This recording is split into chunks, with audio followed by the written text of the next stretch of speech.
Ամբարձում դու կարայիր չքնեիր։ Անցած գիշեր նորմալ քնել ես, չէ՞։ Հա։ Բա էլ ինչ կա։ Ամբարձում դու պատկերացնում ես զինվորը պոստում քնի։ Չէ պոստում ոնց կքնի։ Գիտես զինվորը ինչի չի կարա պոստում քնի։ Դե յուրաքանչյուր զինվոր հասկանում է, որ իր ընտանիքի ապահովությունն ու անվտանգությունը իրան է վստահված։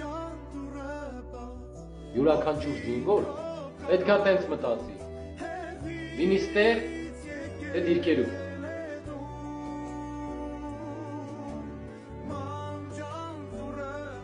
Բայց ես իմ ընտանիքին ու ծնողներին շատ եմ սիրում։ Can tu rapa